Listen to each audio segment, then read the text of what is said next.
The kiss, the sparks, the fireworks, the butterflies in my tummy. Hey y'all, it's Kiara and I've just started watching Dynamite Kiss. Can I just say, freaking sessed.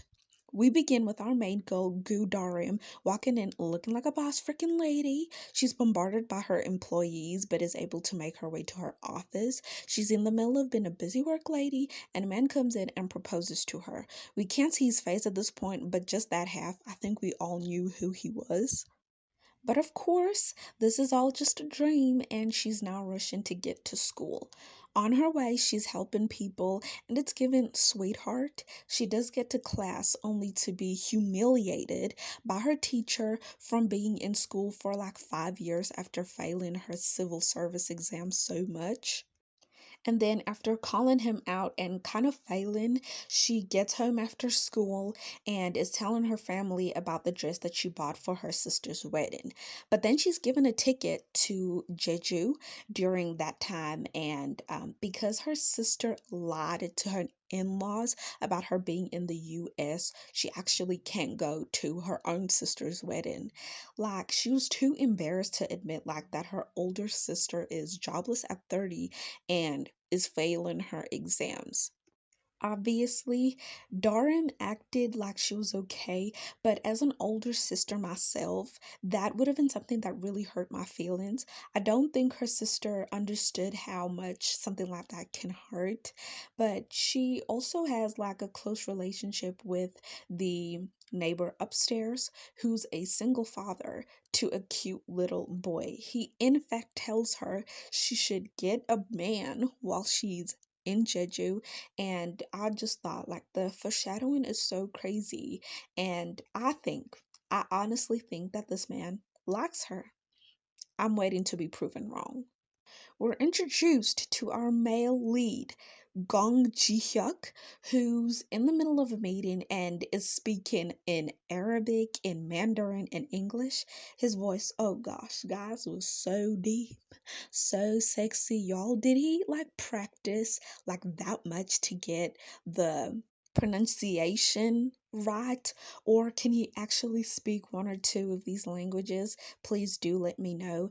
But he achieved his goal, and that would get him 10 times the original price on the condition that a man named Kim Jeong-Gwon, the best developer in South Korea, would be on the project as well. Him and his secretary, Kang Kyung-min, go out to celebrate, and that's where we find out he doesn't actually believe in love. After that, I was waiting for his dynamite kiss to happen so he does start believing in it. Now, who is Kim Jong-gwon? By utter coincidence, he happens to be Dorem's ex, who, by the way, called her hopeless, immature, and a limp piece of over-blanched spinach when he broke up with her. Like, what? What the actual hell is actually wrong with you? She's so pretty, and you're just a green little gremlin, bro. So now, our two people are going to Jeju and they do get there. And funny enough, this girl really can't afford anything, so she goes on a walk. Surprise, surprise, she runs into an old high school friend who also happens to be on vacation with her boyfriend. Who is the boyfriend?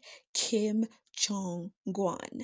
That encounter is painful enough for her to have to lie about being there with her husband or boyfriend. She said boyfriend. She quickly does escape them and goes to get herself drunk. In her drunken state, she sees Ji-hyuk like screaming encouraging words to himself, but to her and the state that she's in, he's bringing back memories of her attempted suicide and thinks he's trying to off himself, so she tries to save him. Obviously, it backfires, and he's left with an injury on his hand. They go to the hospital, and as she wakes up, he runs. Yes, you heard right. You saw right too. He runs, leaving her to pay for both of their hospital bills. And then the next day, she sees him at their hotel and tells him to pay her back. And then during their small debacle, they run into Jeong-Gwon and his girlfriend. Like, what the heck? What kind of why do these coincidences keep happening? Now, this is where the real show starts because Darim introduces Ji-hyuk as her boyfriend. And Ji-hyuk rides that wave to get closer to Jeong-Gwon and invites them to a party. And up until now, Ji-hyuk has played the role of boyfriend a little too well, just everything that he was doing. But he promises to pay back the bills she paid for him 3 times over if she continues to go with the lies so he can get what he wants. They set off to turn Cindy into Cinderella at the ball, and during their dress shopping, he calls her dingy after she sees, you know what, let's go to somewhere else and they're in the street, and this obviously reminds her of her ex. She does demand for an apology, and in between that small debate, she spots a pregnant mom in need. Being her, she helps and drags him into it too.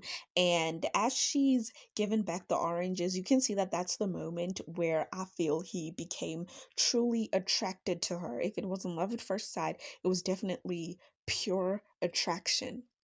Let's all remember this moment really well. But at the end, he does apologize, and that's when he turns her into a princess ready for the ball.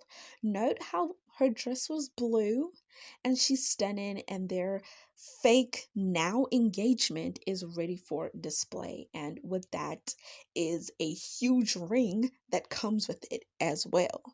They're at the party now. They meet the two. And for someone who broke up with her first, Jungwon was acting real jealous, wouldn't you say? The digs, the interrogation, the accusing of their relationship being fake. I mean, he isn't wrong, but that's besides the point.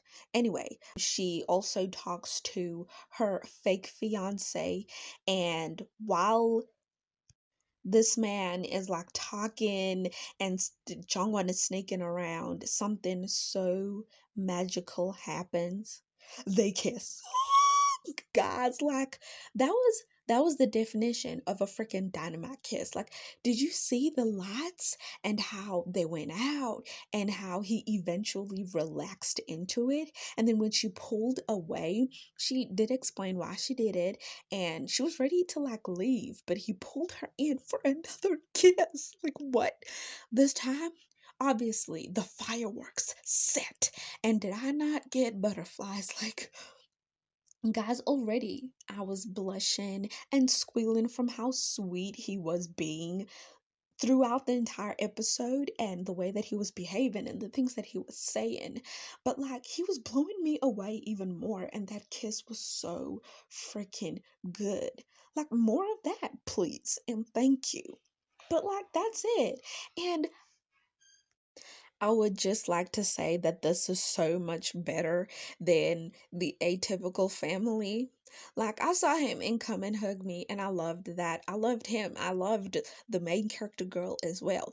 Then I watched Atypical, and I couldn't, it was so boring, guys. The only reason I was able to finish all 16 excruciating long episodes was because of Inna, who was his daughter in that series, and her love interest were the only reason that I stayed. The rest of the show was so bad. So I had really high hopes. I was hoping that he would be able to rise up from that, and he did. Dynamite Kiss, oh my goodness, he's so much better in this.